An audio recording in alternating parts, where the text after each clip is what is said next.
네.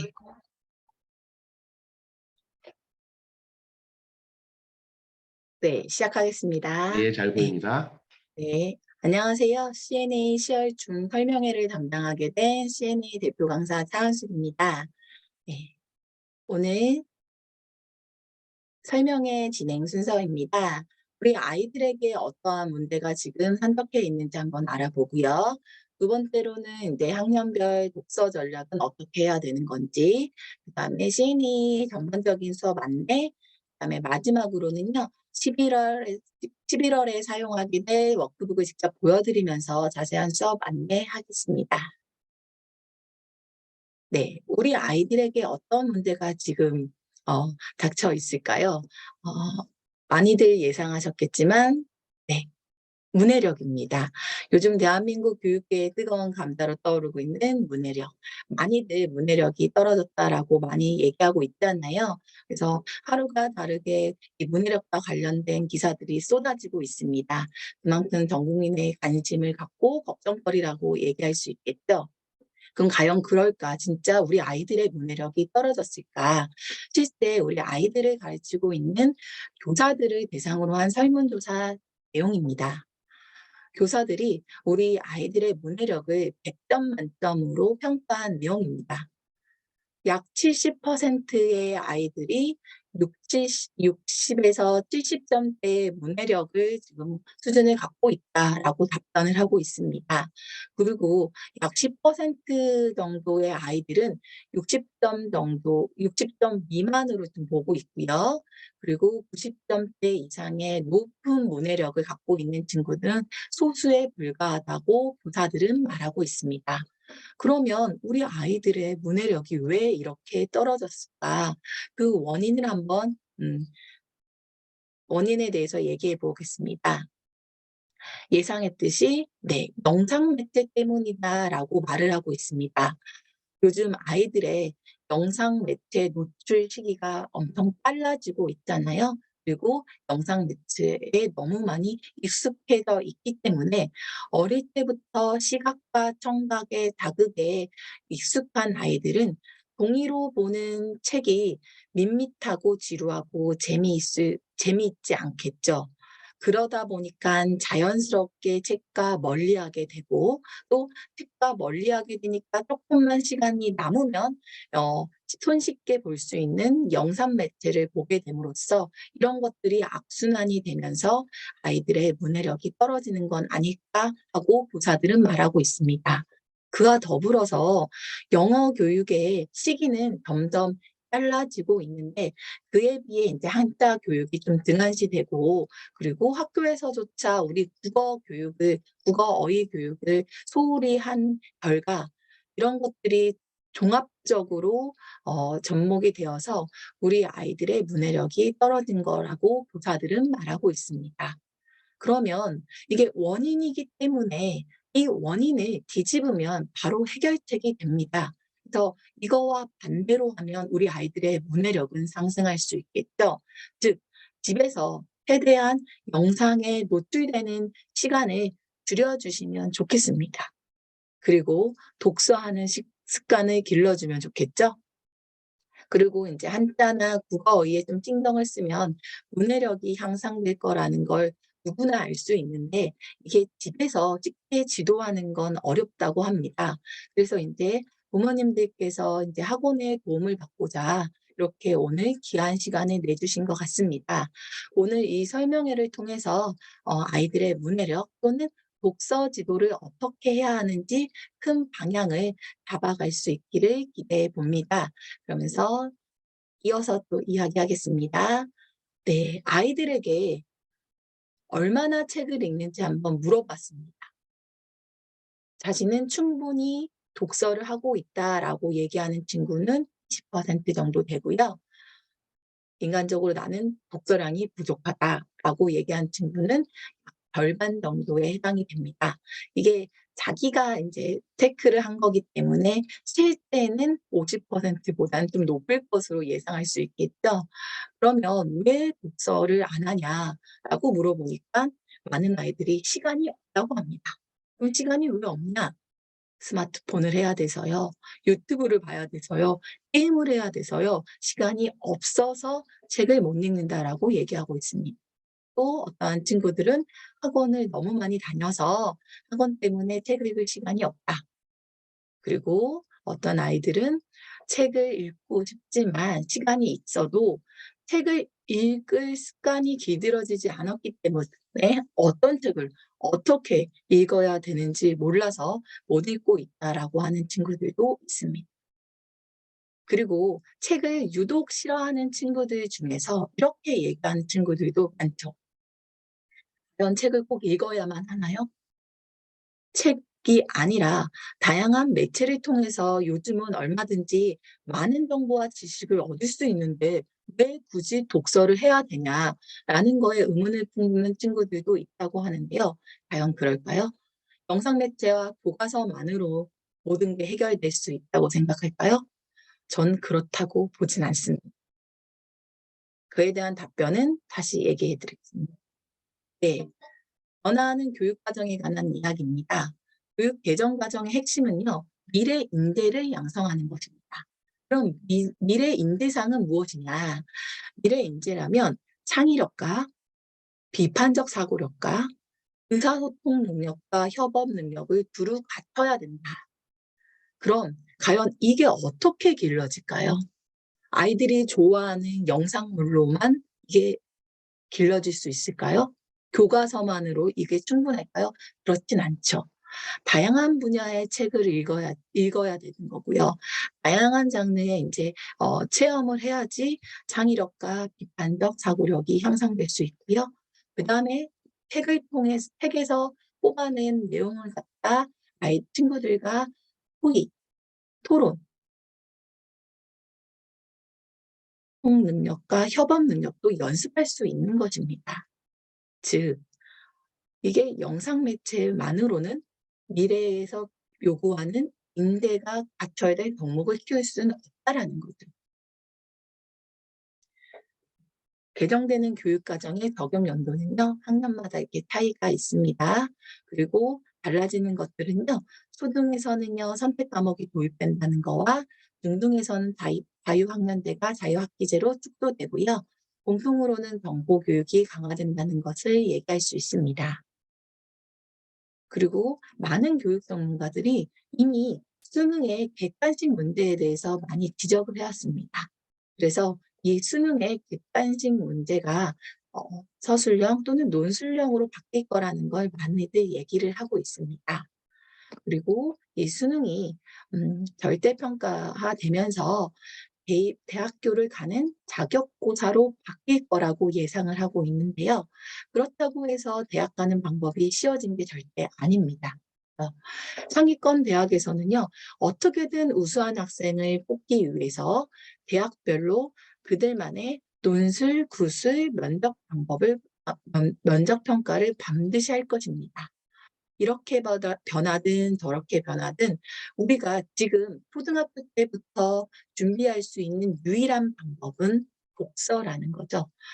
지속적인 독서만이 이러한 교육 개정 방향 변화하는 교육 과정에 대응할 수 있다라는 걸 자신 있게 말씀드리고자 합니다.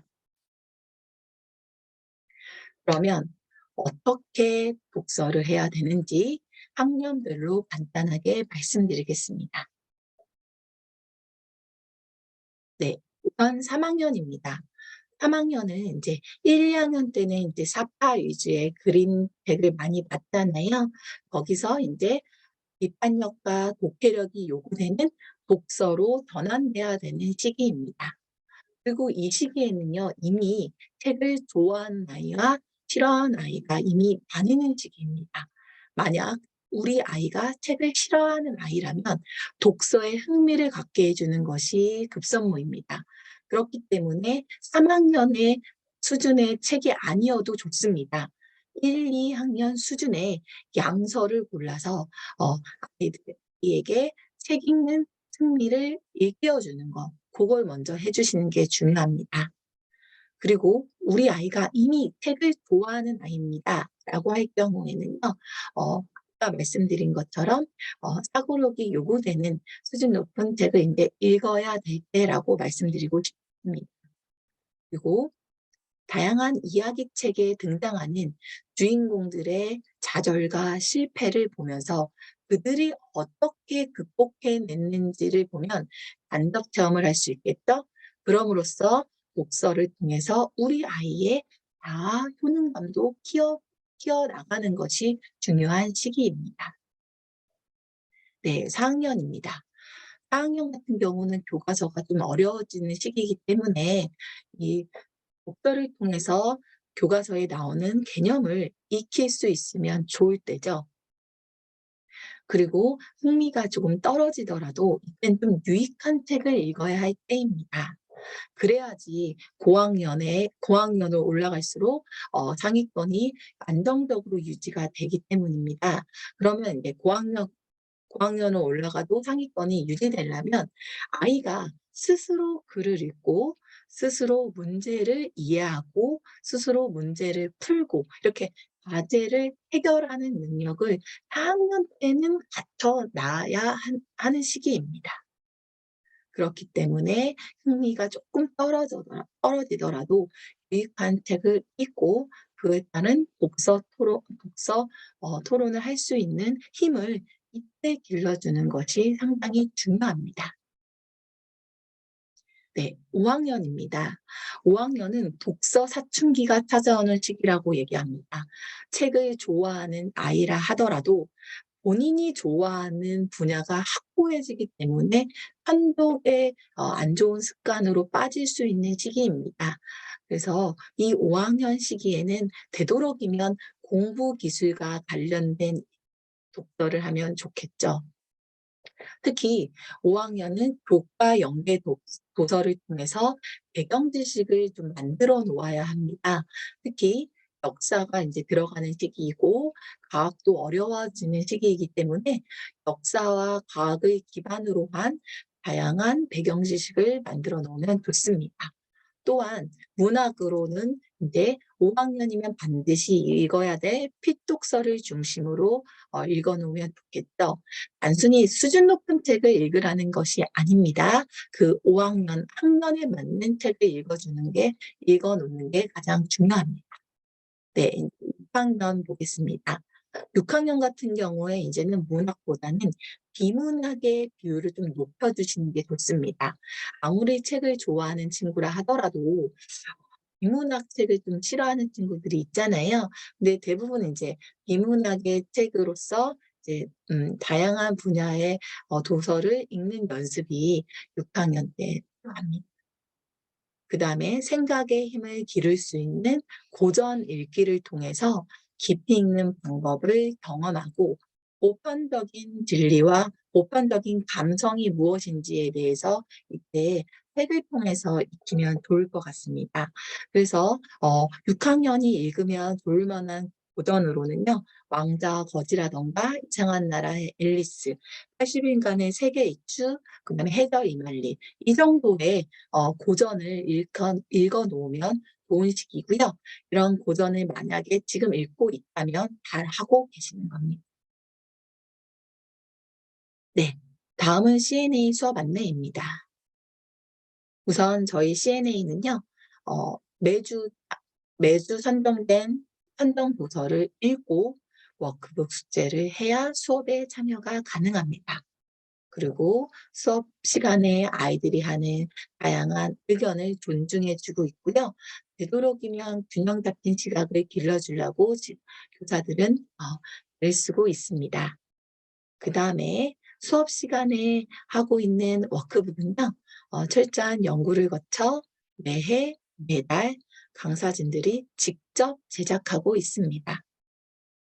그다음 다양한 토의나 토론, 활동을 통해서 소그룹 안에서 아이들의 사회성을 길러주고 있습니다. 네.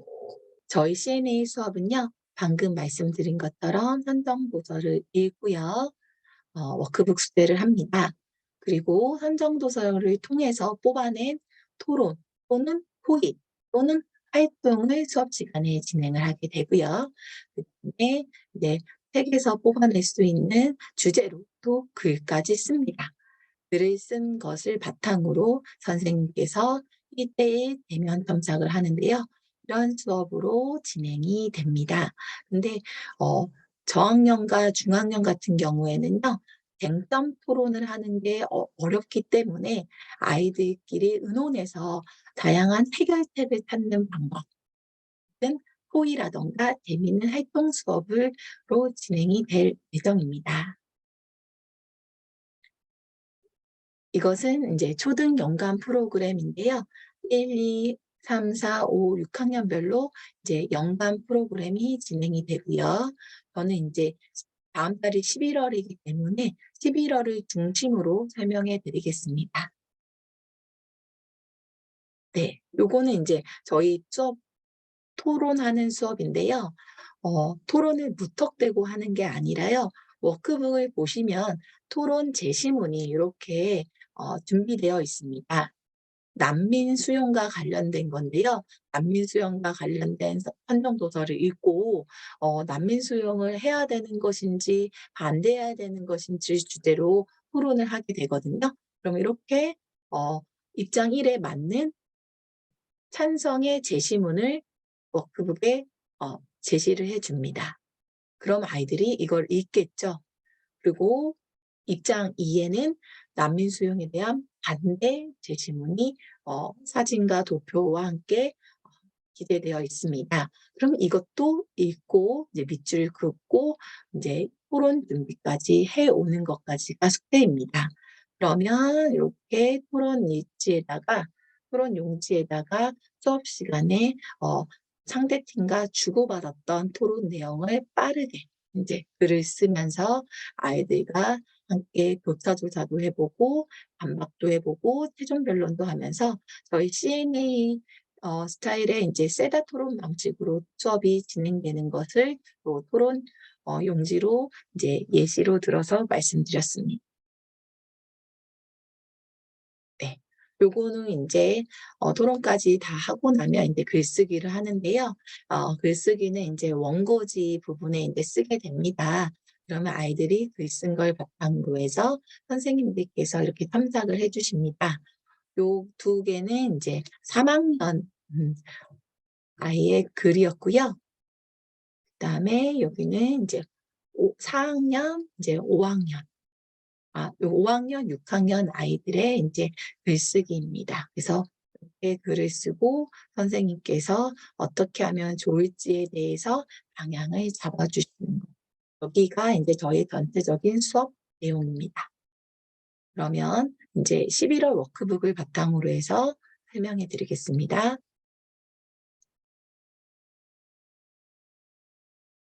네. 여기 보시면 11월 인제 선정 도서 목록입니다. 1 학년부터 6 학년까지 나와 있고요. 저희가 인제 분원마다 1, 2 학년이 개설되지 않은 분원이 많기 때문에 저는 오늘 3, 4, 5, 6 학년을 중심으로 설명을 드리고자 합니다. 그래서 3 학년 같은 경우에는 11월 월에 역사 수업을 진행합니다. 그래서 1 주차에서는요.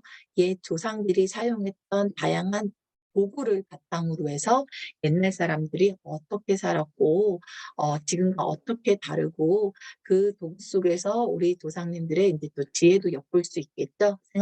생활 모습뿐만 아니라.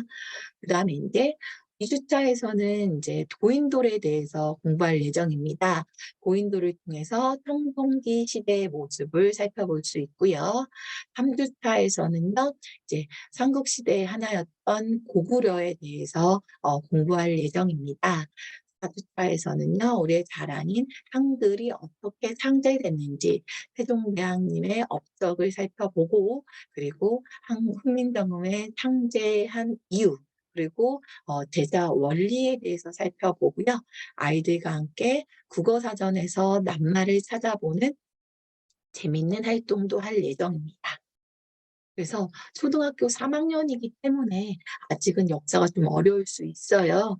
그래서 아이들의 호기심과 흥미를 자극할 수 있는 도서로 최대한 선정을 했고 재미있게 진행될 예정이고요.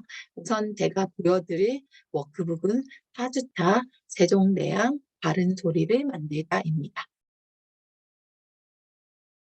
이렇게 보시면요. 요 책을 먼저 아이들이 집에서 읽어야 됩니다. 어 가까운 도서관에서 대출해서 보여주셔도 되고요. 아니면 인제 인터넷 서점을 통해서 개별적으로 구입하시면 됩니다. 책을 읽고요. 그다음에 인제 여기부터 인제 숙제를 해야 돼요. 그래서 책을 읽고 자유롭게 마인드맵으로 생각을 정리해 보는 거예요.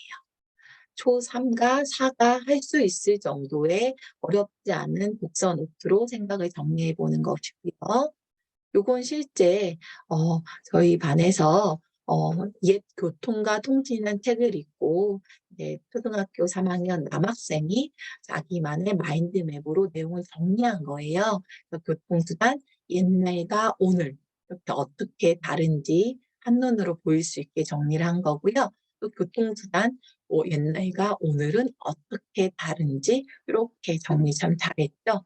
그래서 기억에 남는 장면과 이유 간단하게 적고 여기서부터가 본격적으로 문제입니다. 배경이 열리는 교실에서는요. 그 수학과 관련된 제시문이 나옵니다. 그리고 이 제시문을 읽고 해당하는 문제를 풀어보는 독해력을 연습하는 문제로 구성이 되어 있습니다.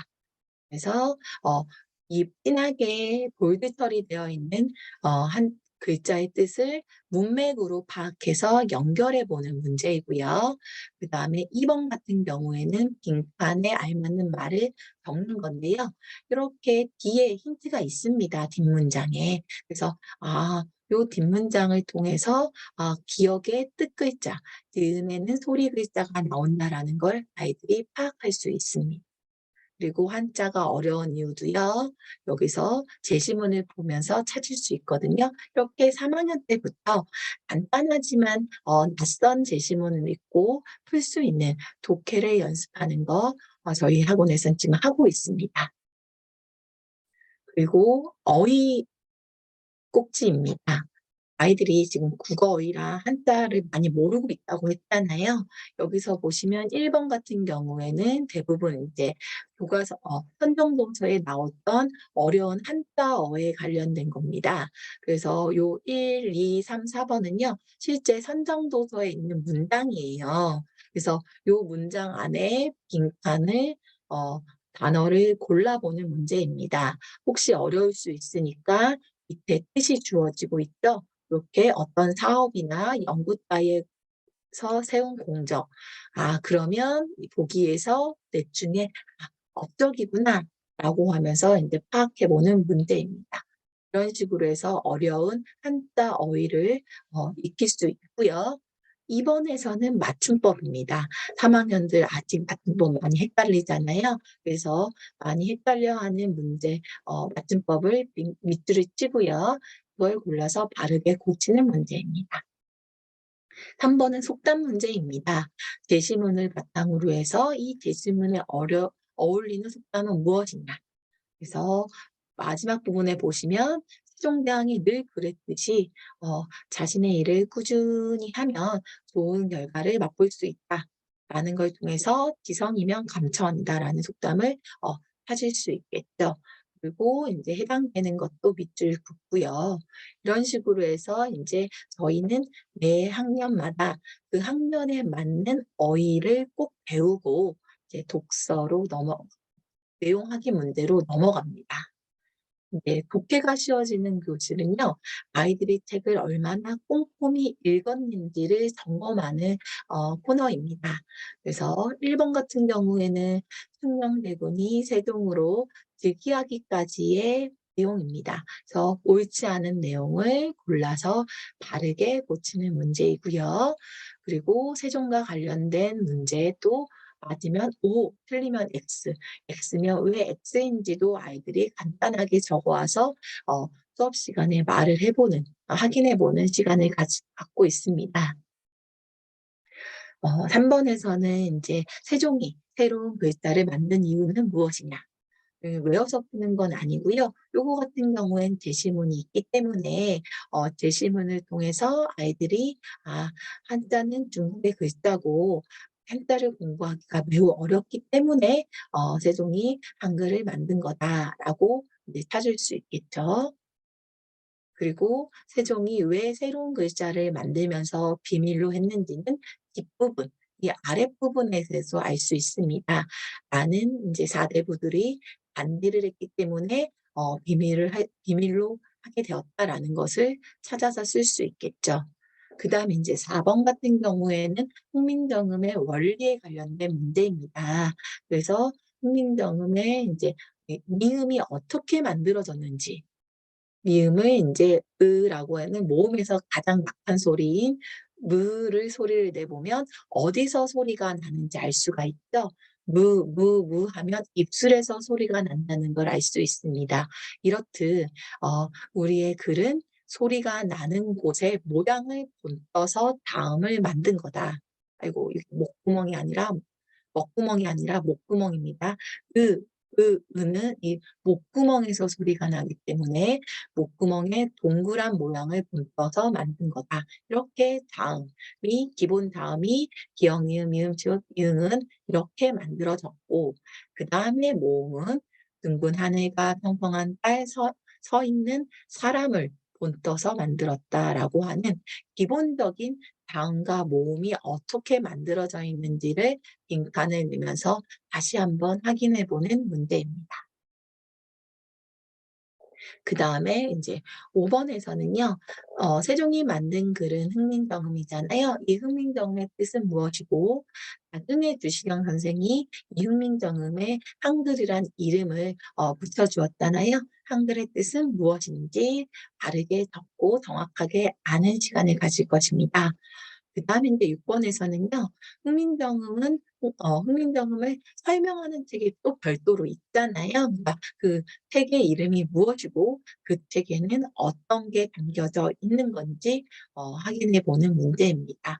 이 헤레본이 발견이 됐기 때문에 이 헤레본 때문에 훈민정음의 우수성이 전 세계에 더 입증된 거잖아요. 그래서 훈민정음과 함께 헤레본도 좀 같이 알고 있으면 좋은 상식이 되기 때문에 이것도 문제로 출제되었습니다. 그리고 훈민정음 해례본 하면 빠질 수 없는 사람이 이제 관송 전형필입니다. 그 전형필과 관련돼서 또 이야기해 보는 시간을 선생님들이 아마 추가를 해 주실 거예요. 그다음에 인제 요게 사고력이 커지는 교실입니다. 사고력이 커지는 교실에서는요. 앞에서는 인제 내용 확인 문제였다면 요거는 그 내용을 쪼끔 확장한다고 생각하시면 됩니다. 그래서 외워서 푸는 게 아니라 이렇게 어떤 식으로 자음과 모음이 만들어졌는지 우리도 한번 빈칸을 넣으면서 다시 확인해 보고, 디귿과 티귿은 어떻게 만들어졌는지 이 제시문을 통해서 '아 디귿은 니은에 핵을 하나 추가했구나. 그리고 티귿은 그 디귿에 핵을 하나 더해져서 만든 것이구나.' 다시 한번 확인할 수 있고요. 그다음에 한글은 그럼 왜 우수한지, 제가 인제 빨간색으로 밑줄 친 부분 있잖아요. 여기서 인제 답을 찾을 수 있겠죠. 한글의 원리 자체가 되게 독창적이고 과학적이다. 그리고 작은 문자로 작은 글자 수로 대부분의 사람이 입에서 소리 낼 수 있는 대부분의 소리를 적을 수 있다. 그리고 쉽고 빠르게 배울 수 있다라든가, 그리고 지금 컴퓨터, 휴대폰에도 얼마든지 접목할 수 있는 그런 문자이기 때문에 우수하다라는 걸 제심을 통해서 정리할 수 있습니다. 그리고 한글이 없었다면 과연 지금 우리의 삶은 어땠을지 아이들과 자유롭게 상상해서 이야기해 보는 시간을 가질 것이고요. 그렇다면 우리의 자랑인 한글을 아끼는 방법은 무엇이 있는지 친구들과 함께 이야기 나누는 시간을 가질 것입니다. 네. 세 번째는요. 이게 토의가 아니라 인제 활동으로 준비가 되어 있습니다. 아이들과 국어 사전에서 낱말을 찾는 것입니다. 그렇다면 이제 국어사전에 낱말이 어떻게 순서로 조합이 되어 있는지 알아야 되겠죠? 그래서 기역, 니은, 디귿, 리을, 미음 순서대로 국어사전은 되어 있고, 기역 다음에 쌍기역, 디귿 다음에 쌍, 디귿식으로 자음은 실려 있고 모음은 아야어여 순으로 되어 있다라는 것 좀 알려줘야 되겠죠. 그 다음에 이렇게 높고 높아서 높으니 같은 경우에는요. 모든 형태의 단어를 다 넣을 수가 없기 때문에 형태가 바뀌지 않는 부분에 달을 넣어서 기본형인 것을 찾아야 된다. 이런 기본 원리를 아이들한테 설명을 해주고요. 친구들과 함께 선생님이 말하는 낱말을 빠르게 찾아보는 활동으로 준비되어 있습니다. 선생님이 뭐 예를 들어서 심술이라고 얘기할 경우에는 이니또가 되어서 빨리 시옷을 찾아야 되겠죠. 시옷 다음에 이를 찾아야 되겠죠. 씨를 찾은 다음에 미음, 받침이 있는 걸 찾아서 심술을 빨리 찾은 친구들은 여기에 뜻을, 바른 뜻을 적는 것입니다. 이렇게 이제 두 가지의 이제 단어를 선생님이 이야기해 줄 거예요. 1라운드가 진행이 되고요. 그 다음에 이제 두 번째로는 기본형도 알아야 되는 거니까 요거는 이제 선생님이 이제 문장식으로 진행을 제시해 줄 거예요. 그러면 그것을 기본형으로 본인들이 바꿔서 기본형으로 단어를 찾고 뜻을 바르게 적어보는 이런 식으로 이제 세종대왕의 바른 소리를 말하다는 활동으로 이제 이야기 진행이 될 예정이고요. 그 다음에 이제 글쓰기는 아무래도 이제 1번이 하는 게 좋겠죠. 그래서 이제 글쓰기 같은 경우에는요, 논술은요, 1번과 2번 중에서 선생님이 그 주차에 맞게끔 그 반에 또는 그 시간이 얼마나 남느냐에 따라서 1번이 될 수도 있고 2번이 될 수도 있는데요. 1번 같은 경우에는 이제 한글을 주제로 연설문을 쓰는 걸로 수업을 마무리하면 좋겠죠. 그리고 만약에 수업 시간이 많이 부족하다면 2번 같은 경우에 요즘인데 컴퓨터에서 사용하고 있는 글꼴을 한번 만들어 보는 재미있는 활동으로 또 마무리할 수도 있겠죠. 이렇게 이제 한 편의 글을 읽고요. 이렇게 다양한 문제를 풀고 활동도 하고 글도 씁니다. 그렇기 때문에 한 권의 책이 오랫동안 기억이 남겠죠. 의미 있는 이제 독서가 되겠죠. 글은 여기다 씁니다. 그 다음 이제 4학년 같은 경우에는요. 11월에 법, 정치, 경제 분야를 비롯한 미디어 동물권에 관한 시사 문제를 다룬 선정도서를 읽고 배울 예정입니다. 그래서 뭐 1주차 이 정치 부분과 관련된 워크북으로 설명해 드릴 예정입니다. 비밀투표와 수상한 후보들이라는 선정도서인데요. 요걸 읽고 3학년과 마찬가지로 독서 노트를 작성을 합니다. 그리고 정치이기 때문에 정치의 뿌리라고 할 수 있는 고대 그리스 아테네의 직접 민주주의에 관련된 제시문이 여기 나와 있습니다. 요 제시문은요, 우리가 방금 읽은 그 선정도서가 아니라요, 별도의 다른 선정도서에서 이제 뽑아서 만든 문제입니다. 고대 그리스의 정치 제도에 대해서 설명하는 걸로 옳지 않은 걸 찾아보고요. 그 다음에 왜 고대 그리스에서는요, 오늘과 다른 민주주의 형태를 갖고 있는지 여기 마지막 문단에서 이제 찾을 수 있거든요. 그리고 제시문 읽고 문제를 푸는 독해 문제가 마찬가지로 4학년 수준에 맞게끔 출제가 됩니다. 그 다음에 수업에 필요한 배경 지식입니다. 이것도 아이들이 숙제를 하면서 미리 읽고 중요한 부분을 밑줄 그어 놓으면 숙제를 하는 데도 큰 도움이 됩니다. 4학년의 어휘입니다. 4학년 어휘에서도요. 어휘에서는 이제 대신할 때라는 이 한자가 들어가는 6가지의 단어를 배워보는 시간입니다. 그래서 이 세대, 대체, 대표 이런 식으로 6개의 단어가 주어지잖아요. 그러면 아이들이 읽고 요걸 읽고 이 중에 어떤 거에 해당되는 건지 이렇게 쓰는 거예요. 교대. 물건값을 치르는 돈은 대가. 이렇게 쓰는 거고요. 그다음에 2번에서는 이제 띄어쓰기입니다. 아이들이 띄어쓰기가 많이 틀리고 있거든요. 그래서 띄어쓰기를 익히고 2-2번에서는 다시 한번 연습해 보는 거. 이렇게 4학년의 어휘는 구성이 되어 있고요. 내용 확인 문제입니다. 선정도서를 읽고요. 바르게 읽었는지, 얼마나 꼼꼼하게 읽었는지 생각 살피기로 점검하는 문제입니다. 가상의 오성시에서는요, 보궐선거라는 게 치러집니다. 보궐선거가 무엇인지 여기에 이제 나와 있고요. 기존에 이제 의원이 여러 가지 이유로 빈자리가 생겼을 때 그 자리를 보충하기 위해서 임시로 하는 선거를 얘기하는 거잖아요. 그래서 보궐선거에 관련된 거, 보궐선거를 왜 하게 됐는지 오성시가 빈칸을 쥐어서 완성하는 문제, 이 보궐선거에 나온 새 후보가 어떠한 공약을 내세웠는지 이렇게 연결해보는 문제. 그리고 3번에서는요, 선거에서 좋은 대표를 뽑기 위해서는 국민만 잘하는 게 아니라 국민과 언론과 정당의 역할이 있는데 각각 어떠한 역할이 있는지 빈칸을 채우면서 알아보는 문제입니다. 그 다음에 5번에서는요, 선정도서에서 나오는 중요한 정치 용어를 다시 복습해보는 문제입니다. 선거권을 가진 사람은 유권자라고 얘기하고 선거일에 투표할 수 없는 사람들이 미리 하는 건 사전투표. 그런 식으로 알아보는 문제이고요. 그 다음에 이제 생각 나누기는 이제 이것도 사고력을 확장하는 문제인데요. 아까 3명의 시장 후보가 나왔다고 했잖아요. 각각의 3명의 시장 후보의 공약을 보고 장점과 단점을 써보는 겁니다.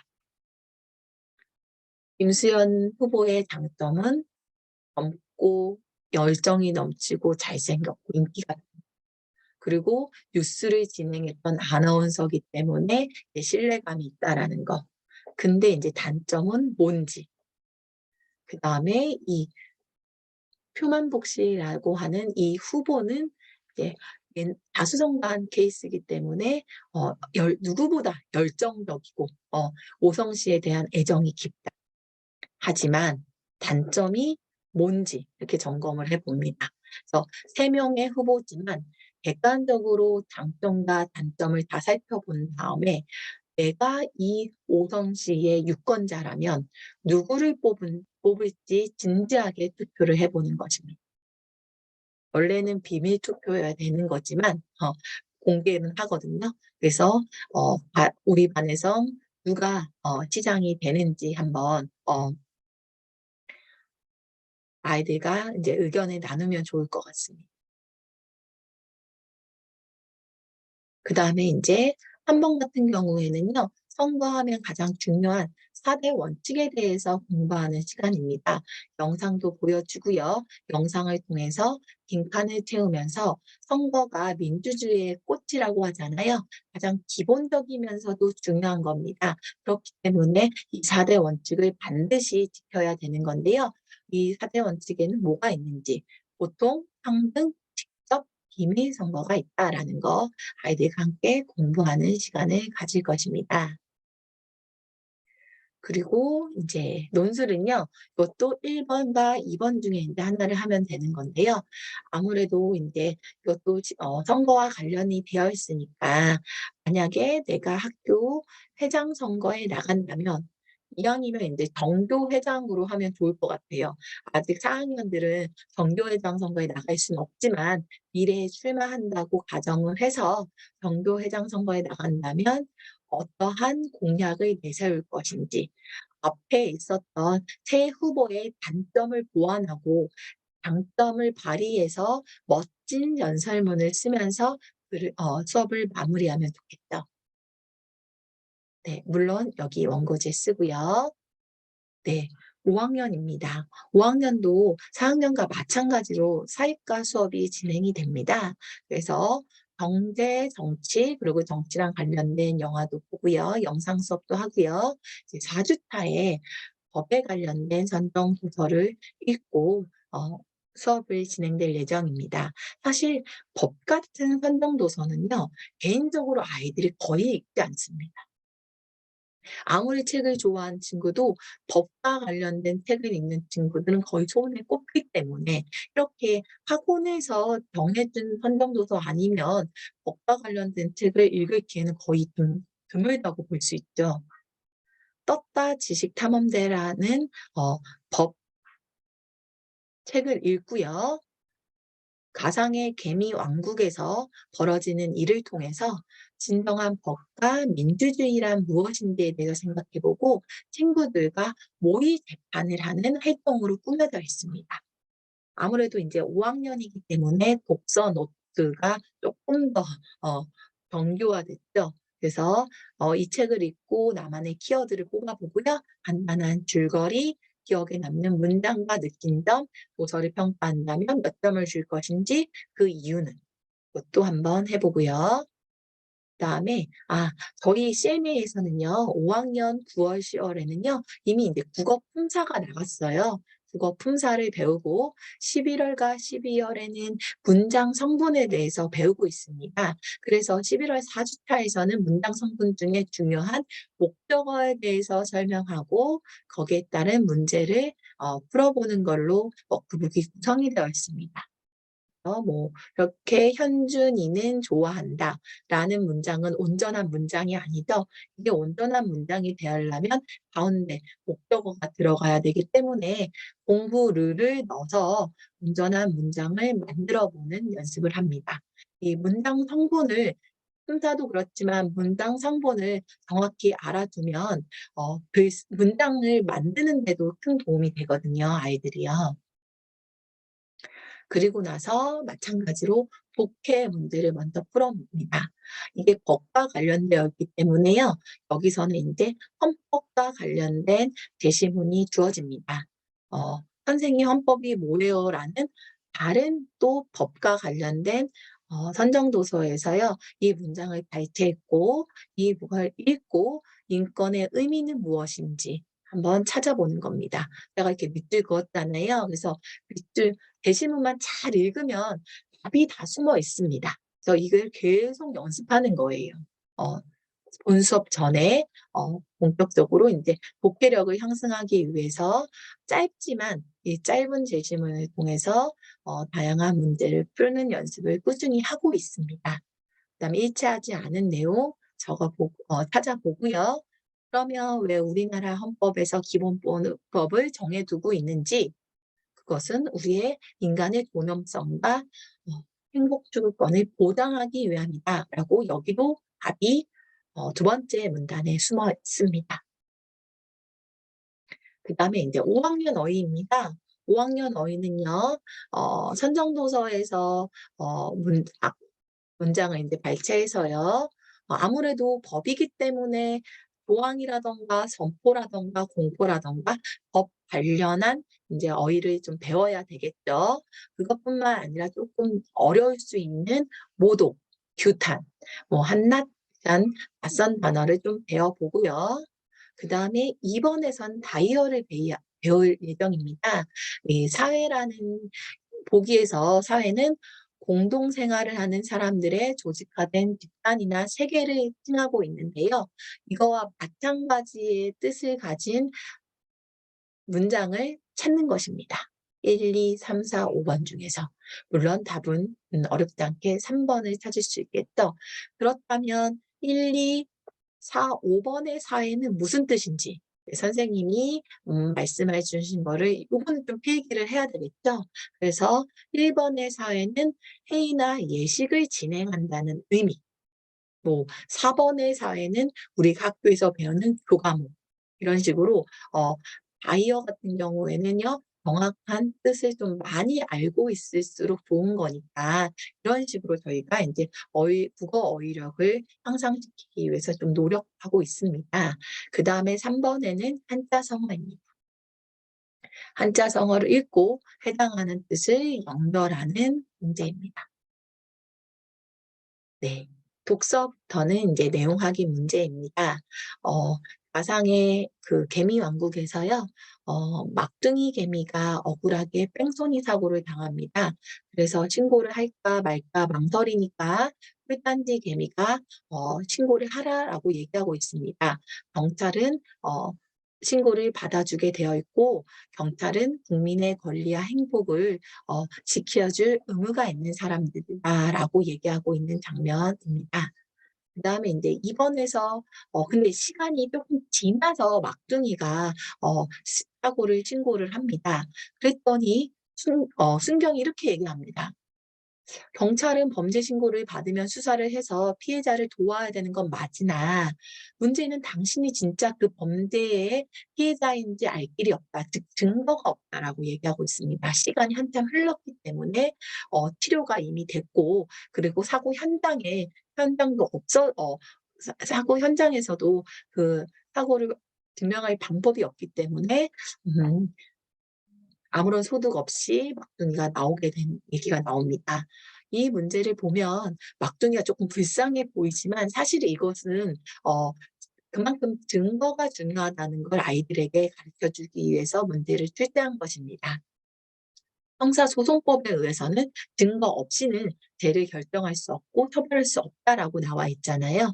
그렇기 때문에 이것은 경찰이 증거 없이 마구잡이로 수사하는 것을 막기 위한 거기 때문에 증거재판주의는 우리 국민의 권리를 보호하기 위함이라는 걸 선생님들께서 인제 설명해 주실 거고요. 그다음에 3 번에서는 이 뺑소니랑 관련된 내용을 통해서 요거는 민사소송법이 아니라 형사소송법에 의해서 진행된다는 거. 아무리 경찰이 수사를 다 한다 하더라도 검소가 이게 재판을 해야 될 것인지 말아야 될 것인지 기소 여부는 검사가 판단할 수 있다는 거. 요렇게 법과 관련된 어 배경 지식을 점검해 보는 시간으로 구성이 되어 있습니다. 그다음 이제 6번 같은 경우에서는요. 이 개미 왕국에서 제대로 된 헌법이 지켜지지 않고 있는데요. 어떠한 것들이 위배되고 있는지 어렵기 때문에 이거는 줄긋는 문제로 출제되었습니다. 그다음에 인제 7 번에서는요. 무엇보다 중요한 것은 국민의 기본권이고 그 '모든 국민은 법 앞에 평등하다.'라는 너무 자명한 진리를 빈칸을 채워가면서 아이들과 확인해 볼 것입니다. 그다음에 인제 토의 문제입니다. 토의 문제부터 사고력 문제라고 보시면 되는데요. 어 기역, 니은에 인제 빈칸을 넣고 그러면 기역, 니은을 바탕으로 해서 민주주의의 특징은 무엇이냐 이건 아이들이 이제 써 봐야 되는 거잖아요. 어 그것은 민주주의는 결코 쉽게 얻어진 것이 아니다. 누군가의 희생을 통해서 이뤄진 것이기 때문에 반드시 우리가 지켜내야 된다라는 것을 정리할 수 있겠죠. 그다음에 인제 기부권의 종류 연결해 보는 문제 그다음에 헌법 빈칸 넣기는 헌법이고요. 헌법이 왜 중요하냐. 헌법은 모든 법의 토대이기 때문에 그리고 모든 법의 토대인 헌법이 국가의 기본 운영 방향을 정하고 있기 때문에 매우 중요하다는 거 확인할 수 있겠고요. 그다음에 요번에는 인제 토론 대신에 모의 재판을 할 예정입니다. 반 친구들과 함께 형사 재판이 무엇인지 형사 재판이 이루어지는 과정을요 요렇게 화살표를 통해서 확인해 보고요. 형사 재판에서 각각 사람들이 하는 역할, 명칭 요렇게 인제 연결해서 확인해 보고요. 그리고 나서 검사, 변호인, 피고인, 검사 측 증인, 변호인 측 증인 등을 각각 역할을 나눠서요. 재밌는 모의 재판을 진행할 예정입니다. 요 사건은 그렇게 어렵진 않아요. 그러니까 한국 초등학교에 재학 중인 한정이가 김학생이 이나약이라는 학생을 때리는 장면, 욕하고 때리는 장면을 몰래 영상으로 찍어서 어 학교 홈페이지랑 유튜브에 올립니다, 동의 없이요. 그래서 이로 인해서 김 학생이 인제 많은 사람들에게 비판을 받게 됐고 비난을 받게 됐고, 그로 인해서 김 학생과 김 학생의 가족들이 정신적인 피해를 입게 되었다라는 게 대략적인 사건의 개요입니다. 요거는 인제 학교 폭력이 아니라 그 장면을 찍고 인터넷상에 올려서 어 누군가의 명예를 훼손했다. 그래서 인제 사이버 명예훼손 사건으로 사진을 영상을 찍었던 한정이라는 친구가 피고인이 되는 사건입니다. 그래서 아이들끼리 피고인 역할을 맡고, 그다음에 검사, 그다음에 변호인을 각각의 맡은 역할을 정한 다음에요, 이 모의 재판을 진행하는 겁니다. 그래서 검사 같은 경우에는요, 한정이라는 피고인을 사이버 명예훼손죄로 기소를 했기 때문에 이 친구의 행동이 잘못됐다라는 걸 계속 증명을 해야 되는 거잖아요. 그래서 그에 맞는 질문을 해야 됩니다. "당사자의 허락을 받지 않고 영상을 올리는 행위가 명예훼손의 사실을 아셨습니까?" 라는 식으로. 이렇게. 어렵기 때문에요. 좀 어려울 수 있기 때문에 예시 질문을 좀 해 주고 있고요. 빙판은 아이들 스스로 한번 해 보는 거고요. 그다음에 피고인 역할을 맡은 친구들이 그 질문에 답변을 하는 겁니다. 그러니까 본인이 피고인이면 자기가 죄가 없다라는 걸 증명해야 되잖아요. 그렇기 때문에 진지하게 인제 답변을 해야 되겠죠. 최대한 벌을 무죄 판결을 받아야 되는 거니까. 그다음 이제 변호인을 맡은 친구들 같은 경우에는요, 피고인 한정이를 도와줘야 되는 거잖아요. 피고인의 한정이의 행동이 부정한 게 아니라 다른 학교 폭력을 멈추기 위한 일환이었다, 어쩔 수 없었다라는 것을 도와주는 역할을 해야 되기 때문에 그의 검사와는 결이 다른 질문을 해야 됩니다. 그래서 그런 질문을 또 만들어 보고요. 여기 보시면 뭐 김학상의 폭력적인 상황으로 인해 피해를 입은 학생들이 늘어나는 상황이었으며 이러한 행위를 멈추게 할 대안이 필요한 상황이었겠죠? 라는 식으로 하면서 피고인을 도와주는 질문을 해 줘야 되겠죠. 그다음에 인제 증인 측을 신문할 수 있습니다. 이나약이 증인 측으로 신문이 되어 있는데요. 변호인 같은 경우에는 어떻게든 인제 피고인 한정인을 변호하는 입장이기 때문에 "김 학생의 폭력이 더 큰 문제였다. 그래서 이나약이 평소에 많이 시달렸을 것이다."라는 질문을 해야 되겠죠. 그래서 각각에 맞는 역할에 질문을 하고 그에 능숙하게 답변을 해 보면서 아이들과 함께 형사 재판을 하는 걸로 수업이 진행될 예정입니다. 이렇게 보시면 어려울 수 있기 때문에 중간중간 팁이 있고요. 그다음에 요렇게 예시 질문들을 해 주고 있습니다. 그리고 마지막으로 검사의 의견 진술과 변호사 변론, 피고인의 최후 진술이 있고요. 그다음에 판사의 판결이 있습니다. 이 판사의 판결은요, 판사를 정해서 진행되는 반도 있고요. 각자 판사가 되어서 피고인을 판결해 보는 걸로 마무리할 수 있겠죠. 그다음에 재판이 끝났으면 그걸 바탕으로 해서 뭐 1 번과 관련된 걸로 글쓰기에서 마무리할 수도 있고요. 만약에 길어질 경우에는 이날 같은 경우에는 글쓰기는 생략하고 요 판결문으로 대처할 수도 있겠죠. 그래서 5 학년 같은 경우에는 원고지에 그게 좀 작아집니다. 네, 6 학년입니다. 예, 6 학년 같은 경우에는요. 1 주, 2 주에는요, 현대사에서 일어나고 있는 여러 가지 문제점과 관련된 산정 소설을 읽을 읽습니다. 소수자 인권과 관련된 완득이, 그다음에 저출산 고령화 문제를 다루고 있는 아이를 빌려 드립니다. 그다음에 3 주랑 4 주차에서는요. 세계 지리 책을 읽고 어 다 아시아의 환경과 문화에 대해서 다각도로 좀 이해해 보는 시간. 그다음에 여기서는 4 주차에서는 서남아시아와 오세아니아에 대한 문화와 지리적 특징에 대해서 공부하는 시간을 가질 예정입니다. 네. 워크북은 3주 세계지리 세상과 통하다를 보여드리겠습니다. 목서 노트는 5 학년과 동일합니다. 이렇게 수업과 관련된 배경 지식을 알려주고요. 그다음에 역시 딜이랑 관련돼 있기 때문에 딜이랑 관련된 어 기사문이 제시가 되어 있고요. 이 기사문을 읽고 문제를 푸는 문제입니다. 아무래도 6 학년이기 때문에 제시문의 길이가 쪼끔 길어졌죠. 그래서 처음 보는 신문 기사를 읽고도 충분히 이 정도의 문제는 독해는 해낼 수 있어야 된다는 겁니다. 그다음에 인제 어휘입니다. 6 학년 어휘는요 마찬가지로 인제 한자 어휘 빈칸 넣고요. 그 어휘를 다시 한번 1-2 번에서 응용해 보는 문장이고요.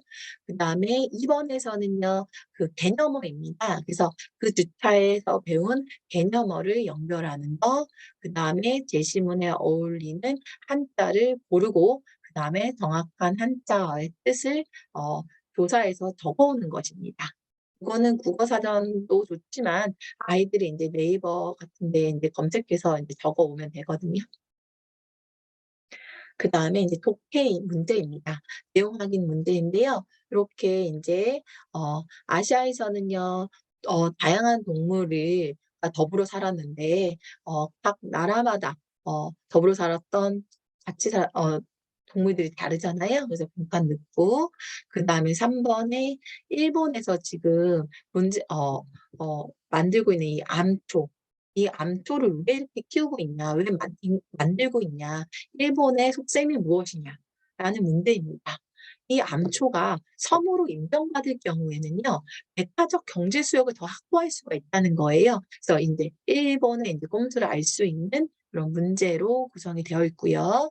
그다음에 5 번. 뭐 코로나19 때문에 황사가 좀 줄긴 했다고 하지만 인제 이 황사의 발생이 왜 더 일어나게 됐는지 근본적인 이유는 중국의 산업화와 중국 사람들의 육류 소비량이 증가하면서 산림지대가 많이 인제 없어지게 되면서 황사가 더 심해졌다라는 거.